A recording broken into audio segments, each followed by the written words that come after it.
lama mengatakan, seseorang yang banyak berbuat baik atau beramal, dipastikan suatu saat akan memetik amal baiknya, meski ada musibah menimpa.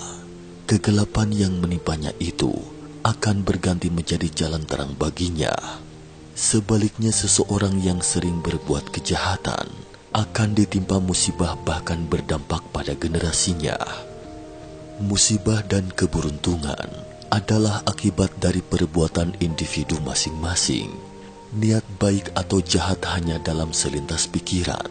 Apa yang ditanam, itulah yang dituai. Balasan baik dan jahat itu berjalan seiring seperti bayangan. Ini adalah hukum langit. Kebaikan dibalas dengan kebaikan. Kejahatan ada ganjarannya. Membantu pengemis buta.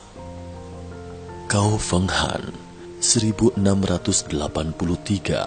sampai dengan 1748 Masehi adalah seorang seniman terkenal di masa makmur dinasti Qing.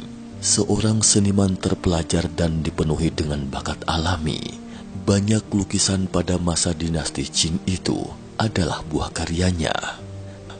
Dan yang pantas dihargai adalah ia memiliki sekeping hati yang baik dan welas asih, selalu membantu kaum miskin.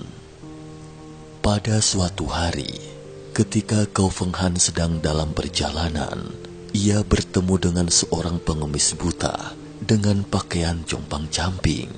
Ia melihat pengemis itu memegang sebuah mangkuk sedang mengemis di jalan, terlihat sangat menyedihkan. Melihat itu, timbul rasa kasihan di dalam hati Cao Feng Han dan ingin sekali membantu pengemis itu. Saat itu, Cao Feng Han kebetulan tidak membawa uang sepeser pun, sehingga untuk sesaat ia tidak tahu bagaimana cara membantunya. Namun ketika melihat mangkok di tangan pengemis itu tampak sangat bagus, seketika Cao Feng Han mendapatkan ide. Lalu Cao Feng Han membawa pengemis tersebut pulang ke rumahnya, mengajak pengemis tersebut makan.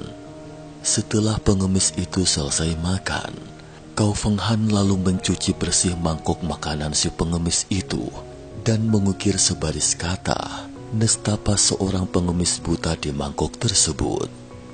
Langit gelap kelabu, jalan di depan samar-samar dan tak berujung, berkelana dengan langkah bertatih-tatih hanya untuk mendapatkan sesuap nasi.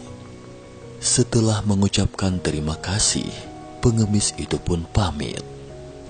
Pada masa itu, Cao Feng Han sudah sangat terkenal.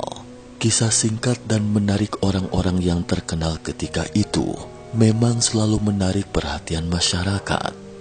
Dan cerita tentang Cao Feng Han yang mengukir sebaris huruf untuk pengemis buta itu seakan-akan ditumbuhi sayap, disebarluaskan orang-orang hingga seantero negeri, dan semakin menarik perhatian.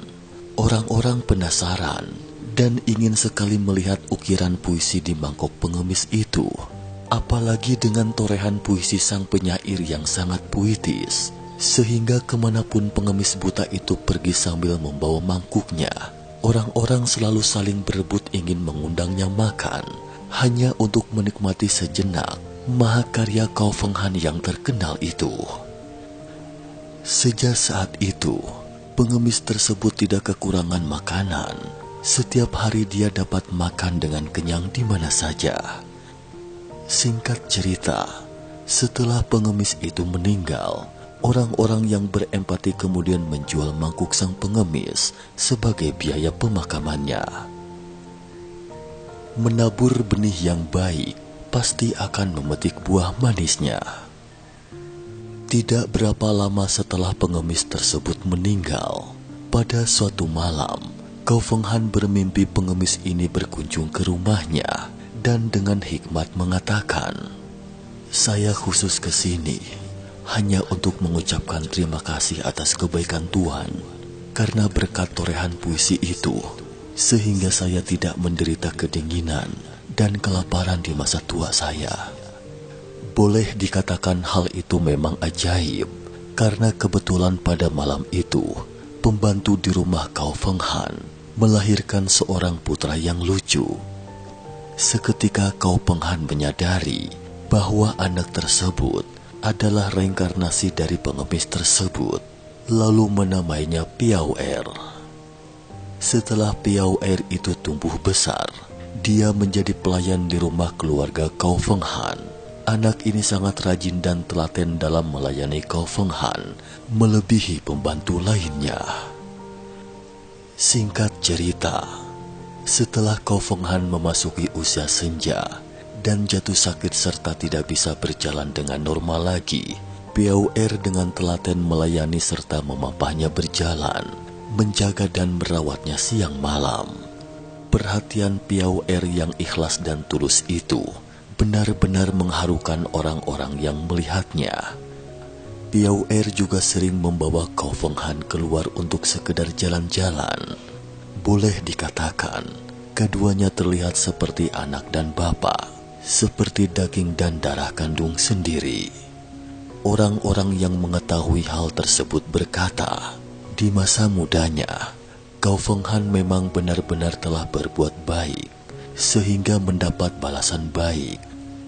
Berkat uluran tangan Kau Feng Han ketika itu, sehingga di masa senjanya, sekarang ada orang yang melayaninya dengan setia dan tulus hingga akhir hayatnya. Setelah membaca cerita ini, kita bisa menarik satu kesimpulan. Berbuat baik kepada orang lain berarti telah berbuat baik pada diri kita sendiri. Balasan baik dan jahat itu memang benar-benar ada dan nyata. Apa yang kita tabur, itulah yang kita petik. Ini adalah hukum keadilan abadi. Semoga tercerahkan.